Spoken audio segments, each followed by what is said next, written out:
Let's talk about 10 money habits I wish I had known and applied sooner in my 20s, because that would have allowed me to have more wealth and therefore be more set for now and the future. So if you want to build wealth and you want to save yourself years of missed opportunities, then keep watching. I'm Sophia. I've been learning about money and investing for more than a decade now. Man, trial and error just takes so long. Anyway, I love to talk about money, I love to be wealthy, and I love to not live frugal. And one money habit I definitely started too late is to set goals. I have ignored, or rather did not know how important that really is for quite some time. And here I would like to distinguish between knowing that you have to do something and really want something. Because for me, for example, I knew that investing was important and that was enough to get me started, but I procrastinated a long time and overall I dabbled. But really wanting something and setting goals that mean something to you, that is what makes you committed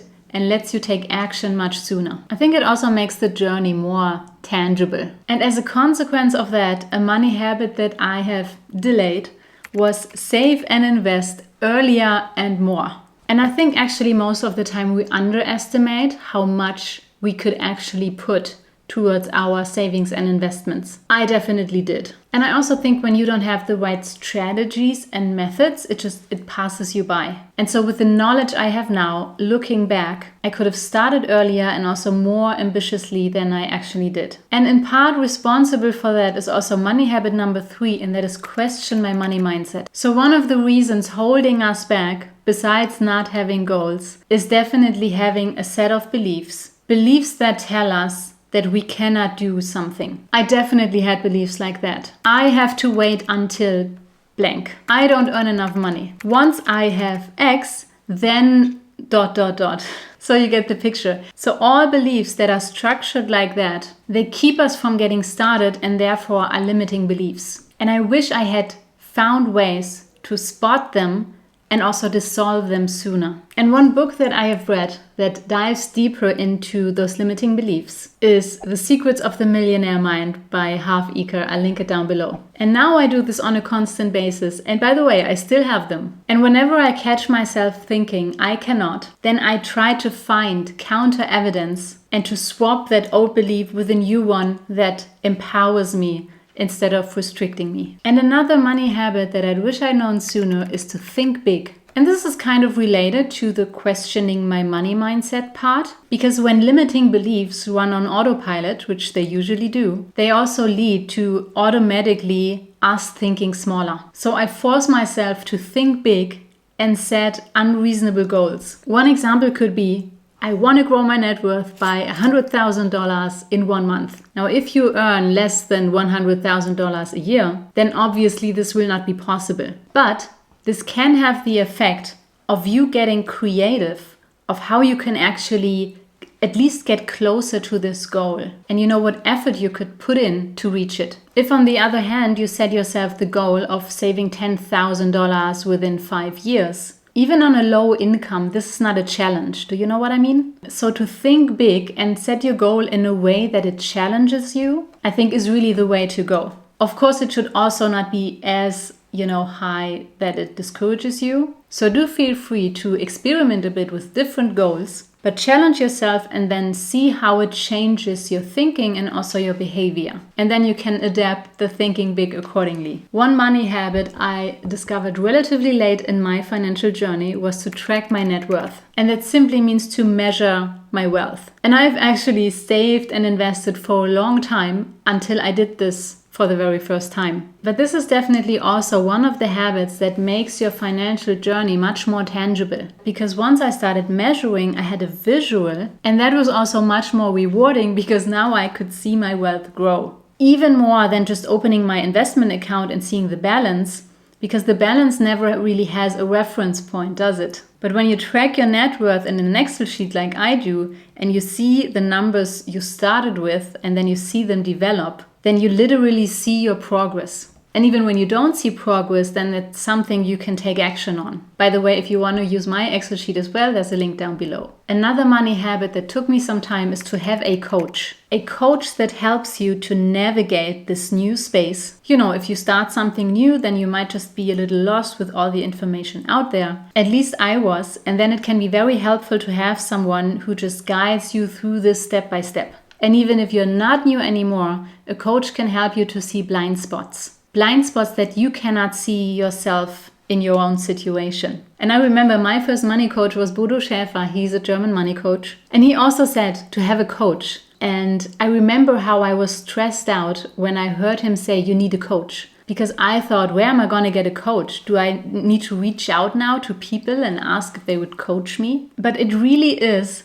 as simple as following someone on the internet and then to listen what they say and then to implement it. That's already it. And I have actually never met any of my coaches in person yet. So how I would do this now that I have a little practice, if I were to start over within a certain field, I would go to social media like YouTube or Instagram. I would search for that particular field and I would watch different people, talking about the thing. Maybe also listen to podcast episodes and to just see if, the person, him or herself, and also what they say resonates with me. And that, by the way, does have another advantage, because following people on social media and listen to what they have to say at the same time acts as surrounding yourself with people who are on the same journey than you. So in our case here, me having a personal finance channel means surrounding yourself with someone who also strives to build wealth. And I may be a few steps ahead of you, or maybe you are a few steps ahead of me. But either way, we have the same direction, and that is helpful on any journey. Because having people around you whose priority is not taking care of their money situation, for whatever reason, that might hinder you to do so yourself. And I mean, especially if you want to go maybe even on different journeys, then it can be difficult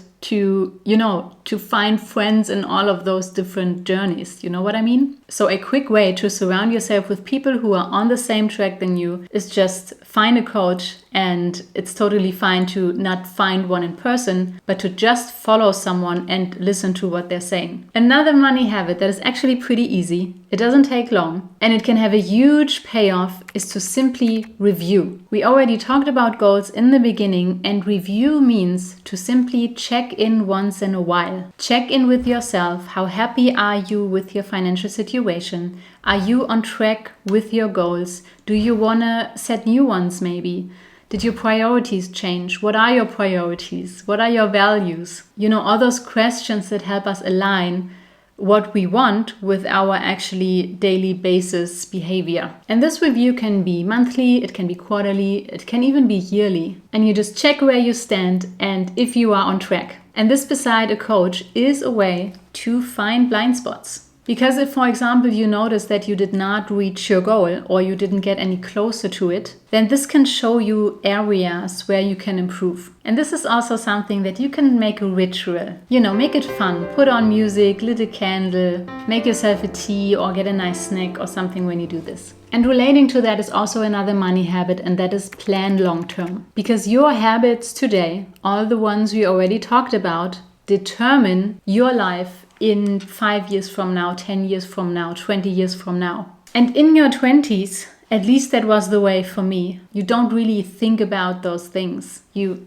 kind of think it will all play out, right? But when you actually ask yourself, okay, what do I want my life to look like in 10 years from now? This puts you in the position of being the creator, of creating your life. Instead of just, almost leaving it to chance. And then when you do plan long term, because it's long term, it may be easier because then the step you take right now can be just a very little step. But to make yourself aware, okay, what is one step I can take today for my long-term plan? Money habit number 9 is keep learning. And even though I would say I probably already learned a lot about money, I keep reading books, I keep trying new methods, I keep doing courses. And to make this a habit is what I found also lowers the bar. Because I remember in the beginning I was so overwhelmed because I thought I needed to read 1,000 books before I can start anything. But the truth is you can read one book and implement. Or you can watch one video and even just implement one thing. In fact, after you've watched this video, you will have 10 ideas for money habits. Just pick one and see how you can implement that into your life right now. Because it does not matter how much you know. What matters is if you take action. And also how long it takes you from learning something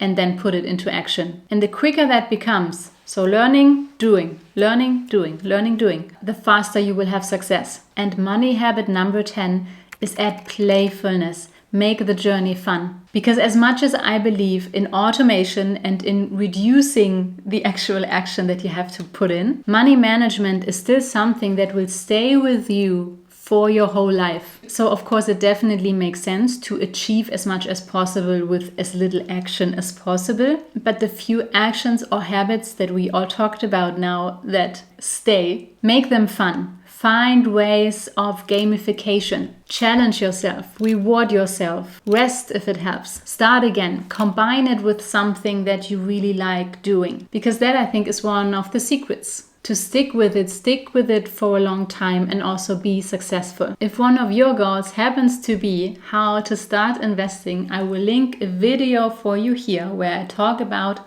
how I would invest $1,000, $10,000 or $100,000 if I had to start all over again. Either way, I hope you got some value out of this. Thank you for watching and I'll see you in the next video. Bye bye.